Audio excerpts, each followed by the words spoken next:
افلا یتدبرون القرآن، تدبر قرآن، مولانا امین احسن اصلاحی۔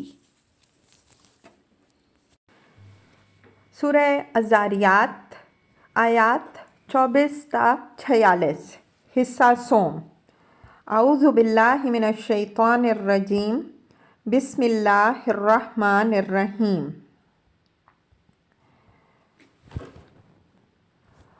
وفی عاد اذ ارسلنا علیہم الریح العقیم، یہ قوم عاد کے انجام کی طرف اشارہ فرمایا کہ ان کی سرگزشت میں بھی عبرت حاصل کرنے والوں کے لیے بڑا سامان موجود ہے، جبکہ ہم نے ان کے اوپر ایک باد خشک مسلط کر دی۔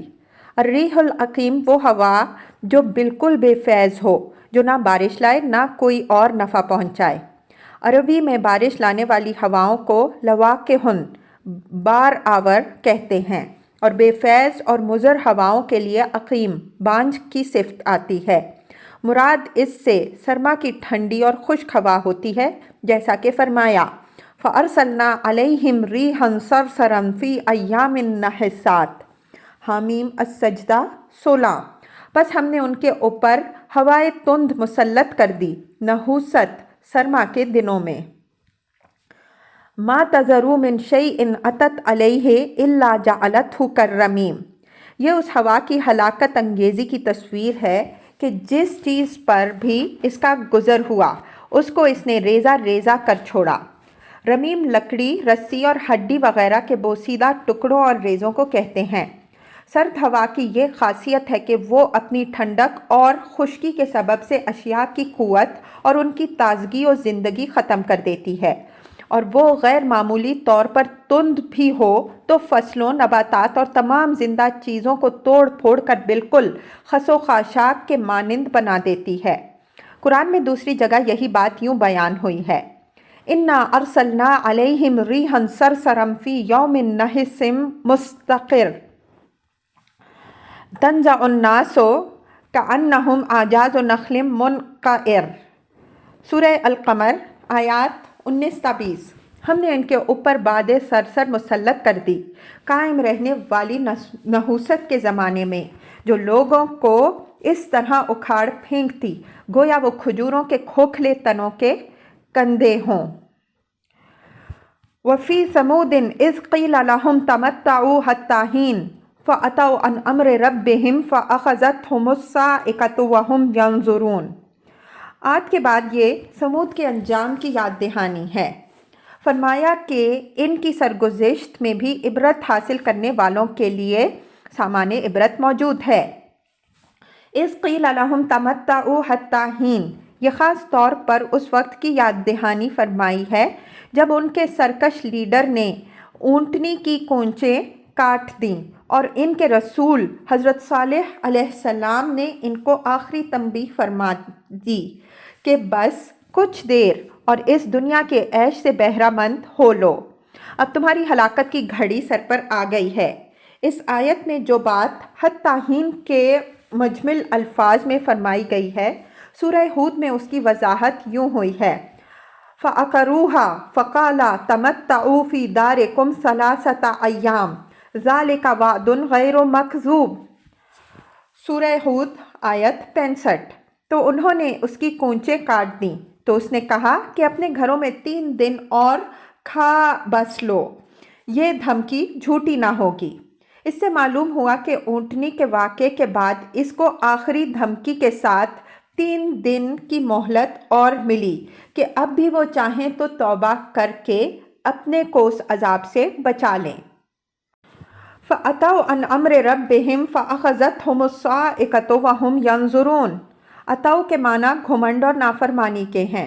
جب اس کا صلہ ان کے ساتھ آئے تو اس کے اندر اعراض کا مضمون بھی پیدا ہو جاتا ہے۔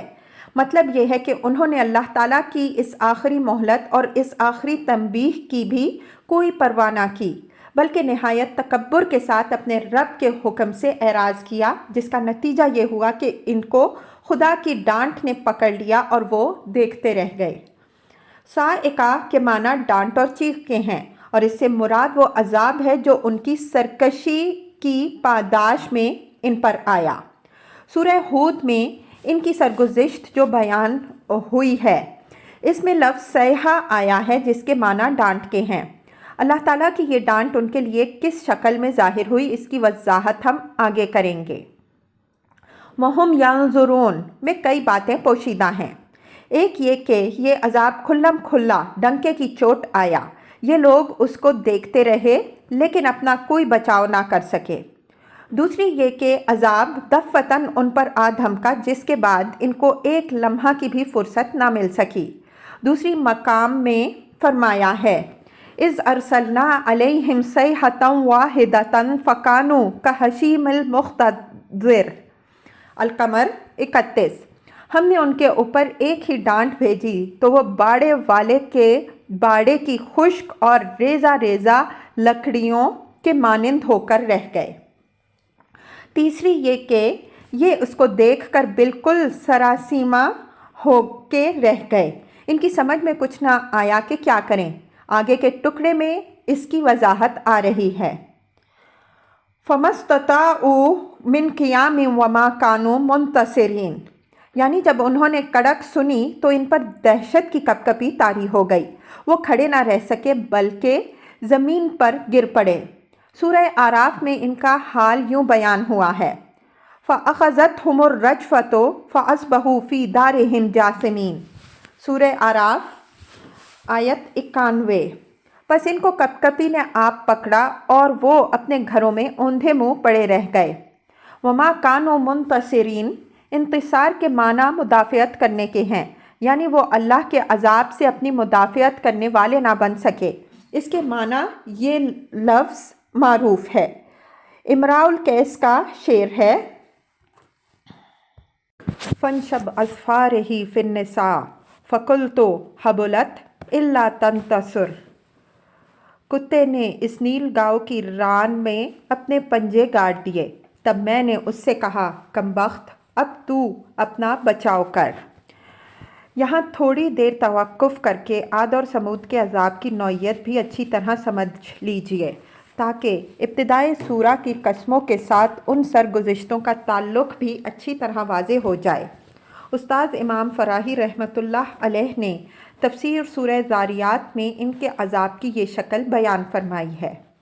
قرآن مجید میں قوم عاد کی ہلاکت کی جو تفصیل بیان ہوئی ہے اس پر جو شخص بھی غور کرے اس سے یہ حقیقت مخفی نہیں رہے گی کہ جس تند ہوا سے وہ ہلاک کیے گئے اس کے ساتھ سرما کے وہ بادل بھی تھے جو ہمیشہ رعد و برق کے ساتھ نمودار ہوا کرتے ہیں۔ قرآن مجید میں جہاں ان کی تباہی کا ذکر ہوا ہے ہوا کے ساتھ پانی سے خالی بادلوں اور صاعقہ کا بھی ذکر ہوا ہے۔ سورہ احقاف میں ہے فَلَمَّا رَأَوْهُ عَارِضًا مُسْتَقْبِلَ أَوْدِيَتَهُمْ قَالُوا هَٰذَا عَارِضٌ مُمْطِرُنَا بَلْ هُوَ مَا اسْتَعْجَلْتُم بِهِ رِيحٌ فِيهَا عَذَابٌ أَلِيمٌ تُدَمِّرُ كُلَّ شَيْءٍ بِأَمْرِ رَبِّهَا الاحقاف 24-25۔ جب انہوں نے عذاب کو ابر کی صورت میں اپنی وادیوں کی طرف بڑھتے دیکھا بولے یہ تو بادل ہیں جو ہمیں سیراب کرنے والے ہیں، بلکہ یہ وہ چیز ہے جس کے لیے تم جلدی مچائے ہوئے تھے، یعنی باد تند جس کے اندر ایک دردناک عذاب ہے، اکھاڑ پھینکے گی ہر چیز کو اپنے رب کے حکم سے۔ ظاہر ہے کہ یہ تمام خصوصیات موسم سرما کی ہوا اور اس کے بادلوں کی ہیں۔ اس زمانے میں باد شمال سرسر کی شکل میں نمودار ہوتی ہے۔ خشکی اور قحط کے ایک عام نحوست اور تباہی ہر طرف پھیل جاتی ہے۔ سورہ قمر میں اسی حالت کی طرف اشارہ ہے۔ اِنَّا أَرْسَلْنَا عَلَيْهِمْ رِيحًا صَرْصَرًا فِي يَوْمِ نَحْسٍ مُسْتَمِرٍ آیت 19۔ اور ہم نے ان پر باد سرسر چلا دی قائم رہنے والی نحوست کے زمانے میں۔ اسی طرح حامیم السجدہ میں ہے فَأَرْسَلْنَا عَلَيْهِمْ رِيحًا صَرْصَرًا فِي أَيَّامٍ نَحِسَاتٍ آیت 16۔ پس ہم نے ان پر باد سرسر چلا دی نحوست کے زمانے میں۔ اس کے بعد مولانا رحمہ اللہ نے اپنے دعوے کی تائید میں بعض شعرائے جاہلیت کے حوالے پیش کیے ہیں، پھر آگے فرماتے ہیں سرما کی یہ تند ہوائیں جب چلتی ہیں تو دھاریوں والے سرخ بادلوں کے ٹکڑے اولے اور رعد و برق کی آفتیں اپنے ساتھ لاتی ہیں۔ کلام عرب میں اس کی تفصیلات ملتی ہیں۔ حامیم السجدہ میں قوم عاد کے عذاب کے ذیل میں صاعقہ یعنی کڑک اور چمک کی بھی تصریح ہے۔ فَإِنْ أَعْرَضُوا فَقُلْ أَنذَرْتُكُمْ صَاعِقَةً مِثْلَ صَاعِقَةِ عَادٍ وَثَمُودَ آیت 14۔ اگر وہ اعراض کریں تو ان کو خبر کر دو کہ میں تم کو اس طرح کی کڑک کے عذاب سے ڈراتا ہوں جیسا عاد اور سمود پر نازل ہوا۔ اس تفصیل سے یہ بات واضح ہوئی کہ ان کے اوپر اللہ تعالیٰ نے بادلوں، تند ہوا اور ہولناک کڑک کا عذاب نازل فرمایا، لیکن اصل تباہی ہوا کے تصرفات سے واقع ہوئی۔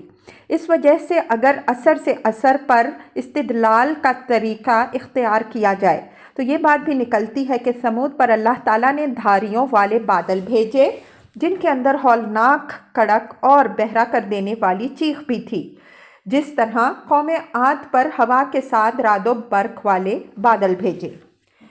چونکہ سمود کی تباہی صاعقہ ہی کے ذریعے سے واقع ہوئی، اس وجہ سے صرف اسی کا ذکر کیا، بادلوں کا کوئی ذکر نہیں کیا، لیکن التزامی طور پر ثبوت ان کا بھی ہوتا ہے۔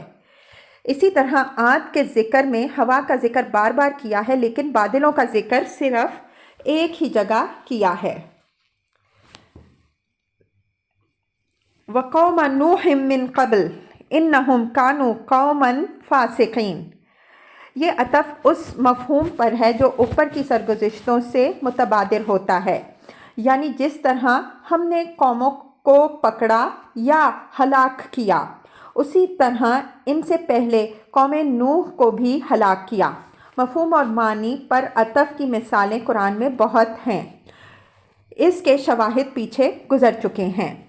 یہ آخر میں قوم نوح کے واقعے کی طرف بھی اجمالی اشارہ کر دیا، اگرچہ تاریخی ترتیب کے اعتبار سے سب سے پہلے اسی واقعے کا ذکر ہونا تھا، لیکن قرآن نے یہاں ترتیب تاریخی اختیار نہیں کی بلکہ قریش کو ان واقعات کی طرف توجہ دلائی ہے جن کی روایات اور جن کے آثار ان کے ملک میں موجود تھے اور جن کی طرف اوپر آیت وَفِي الْأَرْضِ آیَاتٌ لِلْمُوقِنِينَ میں اشارہ فرمایا۔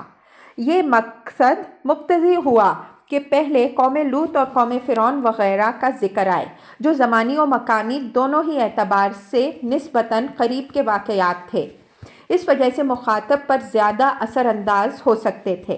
پھر سب سے آخر میں سب سے پہلے واقعے کا بھی حوالہ دے دیا تاکہ مخاطب کے سامنے پوری تاریخ آ جائے۔ اس واقعے کی یاد دہانی کا یہ خاص پہلو بھی قابل توجہ ہے کہ جس طرح مذکورہ بالا قوموں کی سرگزشتوں میں آپ نے دیکھا کہ ان کی تباہی میں اصلی عامل کی حیثیت ہوا کے تصرفات کو حاصل تھی جس کی قسم سورہ کے شروع میں کھائی گئی ہے، اسی طرح قوم نوح کو بھی اللہ تعالیٰ نے ہوا ہی کے تصرف سے ہلاک کیا۔ استاذ امام فراہی رحمہ اللہ نے سورہ ذاریات کی تفسیر میں قوم نوح کی تباہی کی نوعیت پر مفصل بحث کی ہے، اس کا ضروری حصہ ہم یہاں پیش کرتے ہیں۔ مولانا فرماتے ہیں، قرآن اور تورات میں قوم نوح کی تباہی سے متعلق جو تفصیلات ملتی ہیں ان پر غور کرنے سے یہ حقیقت واضح ہوتی ہے کہ ان کی تباہی میں بھی اصلی دخل ہوا کے تصرفات کا ہی ہے۔ سورہ عنکبوت میں ارشاد ہے، وَلَقَدْ أَرْسَلْنَا نُوحًا إِلَىٰ قَوْمِهِ فَلَبِثَ فِيهِمْ أَلْفَ سَنَةٍ إِلَّا 50 عَامًا فَأَخَذَهُمُ الطُّوفَانُ وَهُمْ ظَالِمُونَ عنکبوت 14۔ اور ہم نے نوح علیہ السلام کو اس کی قوم کی طرف بھیجا اور وہ ان کے اندر 50 سال کم 1000 سال رہا، پس ان کو پکڑا طوفان نے اور وہ ظالم تھے۔ اس آیت میں لفظ طوفان خاص طور پر قابل غور ہے۔ طوفان کے لغوی معنی دوران یعنی گردش کرنے اور چکر کھانے کے ہیں۔ اہل عرب اس سے اس تند ہوا کو مراد لیتے ہیں جو تیزی سے چکر کھاتی ہوئی اٹھتی ہے۔ اس معنی کی تائید میں کلام عرب کے بعض شواہد نقل کرنے کے بعد مولانا رحمہ اللہ فرماتے ہیں، دوسری زبانوں میں بھی اس قسم کی تند ہوا کے لیے اس کے ہم معنی اور اسی کے مشابہ الفاظ ہیں۔ فارسی میں اس کو گرد باد کہتے ہیں۔ انگریزی میں اس کے لیے سائیکلون کا لفظ ہے۔ مصریوں کے ہاں ہوا کا ایک خاص دیوتا تھا جس کو تائفون کہتے تھے۔ اس ہوا کی خاصیت یہ ہے کہ اس سے شدت کی بارش ہوتی ہے اور سمندر کا پانی جوش میں آ جاتا ہے۔ میں نے کراچی میں اس قسم کا طوفان بچشم خود دیکھا ہے۔ بحر ہند کے مشرق سے ایک طوفان اٹھا اور مغرب کی طرف گزر گیا۔ اس کے اثر سے نہایت سخت بارش ہوئی، جہاز پہاڑوں سے جا ٹکرائے، دوسرے جانی مالی نقصانات بھی بے شمار ہوئے۔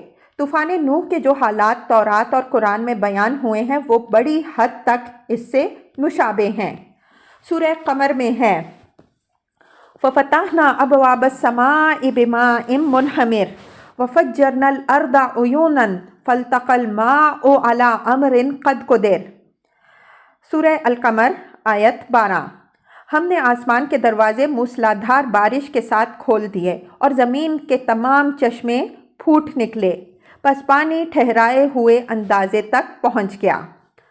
تورات کی کتاب پیدائش باب 7 آیت 11 میں ہے، بڑے سمندر کے سب سوتے پھوٹ نکلے اور آسمان کی کھڑکیاں کھل گئیں۔ سورہ ہود میں ہے وَهِيَ تَجْرِي بِهِمْ فِي مَوْجٍ كَالْجِبَالِ۔ سورہ ہود آیت 42۔ اور وہ کشتی ان کو لے کر ایسی موجوں کے اندر چل رہی تھی جو پہاڑوں کی طرح بلند ہو رہی تھیں۔ پہاڑ کی طرح موجوں کا اٹھنا اسی حالت میں ہوتا ہے جب تند ہوا چل رہی ہو۔ آخر میں مولانا رحمہ اللہ نے خلاصہ بحث ان الفاظ میں پیش کیا۔ اس تفصیل سے یہ حقیقت واضح ہوئی کہ قوم نوح پر تند اور چکردار ہوا کا طوفان آیا جس سے سخت بارش ہوئی، پاس کے سمندروں کا پانی ابل پڑا اور ہر طرف سے موجیں اٹھنے لگیں۔ اس طوفان کے اندر نوح علیہ السلام کا سفینہ کوہ جودی پر جا کے ٹکا۔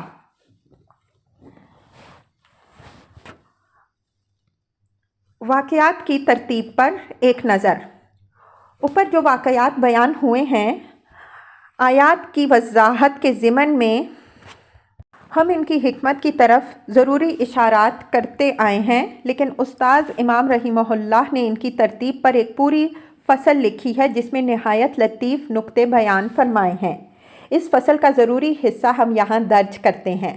مولانا فرماتے ہیں، حضرت ابراہیم اور حضرت لوط علیہم السلام کی جو سرگزشت یہاں بیان ہوئی ہے، اس کا ایک پہلو تو بالکل واضح ہے کہ اس میں بشارت اور انذار دونوں ساتھ ساتھ موجود ہیں۔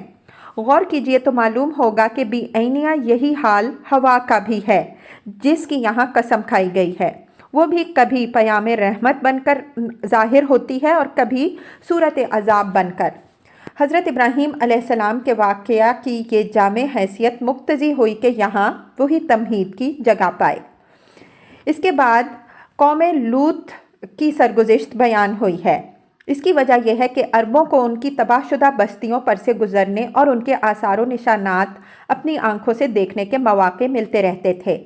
علاوہ ازیں مقسم بہ کے پہلے ٹکڑے والذاریات ذروا فالحاملات وقرا، قسم ہے ان ہواؤں کی جو غبار اڑاتی ہیں پھر اٹھا لیتی ہیں بوجھ، سے سب سے زیادہ قریبی مناسبت قوم لوط کی تباہی کے واقعے کو تھی۔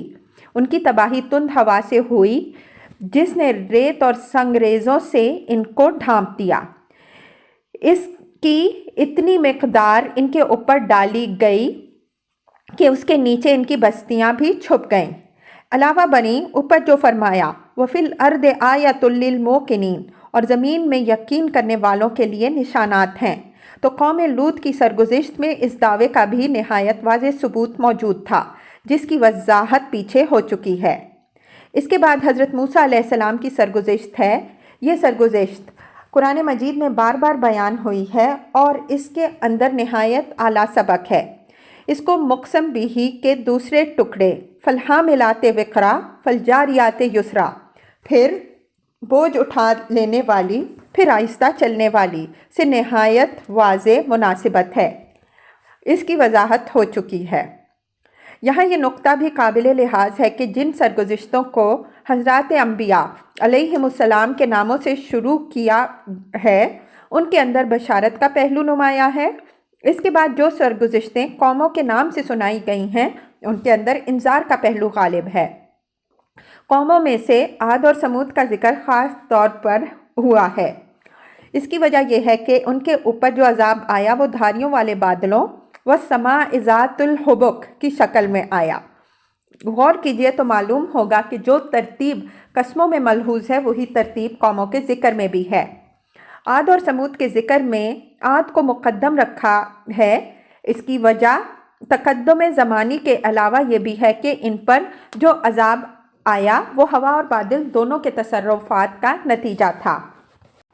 رہی نوح علیہ السلام کی سرگزشت تو وہ تمام قوموں اور امتوں پر اللہ تعالیٰ کی رحمت کی ایک غیر فانی نشانی ہے۔ یہ آیت اس حقیقت کی طرف اشارہ کر رہی ہے۔